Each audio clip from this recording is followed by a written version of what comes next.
Tapsell and I am with the National Party to be a candidate for the East Coast. No, it's a really uncertain environment. We've been quite lucky here in the East Coast that we haven't felt the major impacts, but we do know that over the next couple of months things are going to get really bad once the economy starts to shut down from this COVID, unfortunately. So job losses across the country are looking like we'll lose 100,000 more. What that means here is that we need to continue to support those businesses that do really well, because actually the backbone of the economy here in Gisborne, but in the entire East Coast, is our farmers and our growers. So a priority for me is backing the farmers and growers, getting rid of some of the policy that this government has put in place over the last 3 years, which has really adversely impacted them, making sure that we have better water policy, better land policy and environment planning as well. So the current approach by the government has put a lot of cost on our farmers and growers, a lot of uncertainty, to the point where a few of them have spoken to me saying it's really not logical for them to continue. So we need to make sure that we're supporting them, because that's a huge job and income earner for the East Coast and Tairāwhiti. So supporting jobs for our kids is a really big one. So being into the trade training, making sure that our young people have great pathways through school into trade training and then being able to walk straight into a job in the local industry. So those will be some of my priorities if I become the MP here. Oh, that's a really good question. So I come from a council background. I've spent the last 7 years as an elected councillor when I was first elected at 21, and bringing in more environmentally friendly policies has been something that I'm really passionate about. So I introduced curbside recycling, and through that experience I actually learnt that the big question is not how do we deal with that waste, but actually let's minimise waste from the start. So at the moment recycling is looking really concerning. So the overseas markets have basically shut down. When China said we're not taking any more plastic, what that meant here in Tairāwhiti, but also around Aotearoa, is that we are now just stockpiling our plastic because we don't have anywhere to process it. So looking at processing, having a circular economy is something that I'm really keen on, which means, well, minimise waste first of all, but then is there any way that we could be using that waste more efficiently or converting it into some sort of energy or other product or good, so that we can have that circular economy, because it's going to be really important for future generations that we do manage our waste efficiently here.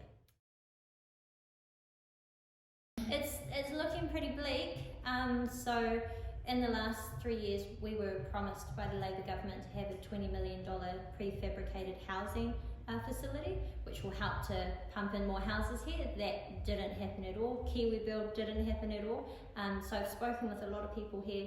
The really sad thing is we have 400 people here in Tairāwhiti on emergency housing waiting list, and our rentals, as many people would know, is also really hard to get on. Our real estate agents, every single one of them, have at least 40 people on the waiting list. So it's actually about working together with the council, first of all, to unlock some land so that we can build new houses, working with the construction industry, because the builders actually say they would love to build more, but their books are full. They've got work scheduled in for the next 1 to 2 years. So working alongside council, industry and also iwi to realise their aspirations for housing, not just here in Gisborne, but around the coast. So what that looks like practically is we need to make sure we have those fundamentals right, and then we also have some government investment to get it going. National supports a Housing First initiative for homelessness. It's something that we're really targeting with emergency housing, and we're actually proposing to match funding that goes into homelessness dollar for dollar with not-for-profit, so that we can see some urgent help here in Tairāwhiti. So I've actually been to see some of the emergency housing. It's a pretty sad state. If our people can get in there, it's very crowded. So it's something that I'll be looking to really invest in and make sure that we can work together, because we haven't seen the collaborative approach. So yeah, we need to get that done.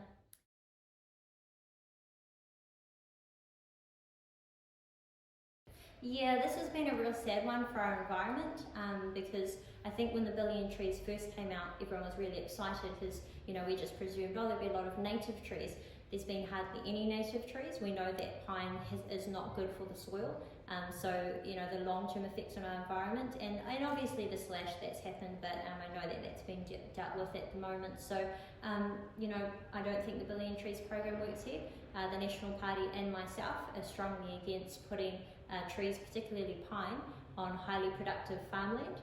We support our farmers. It's part of who we are here in the East Coast. And I just think, what do we want the East Coast to look like in 50 years?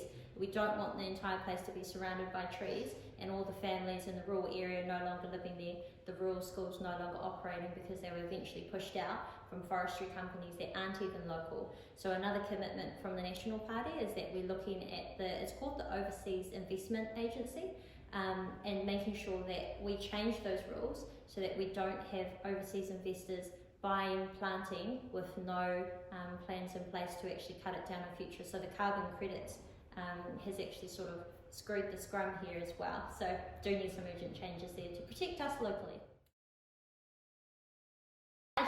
I love that here in Tairāwhiti, the buy local for local approach.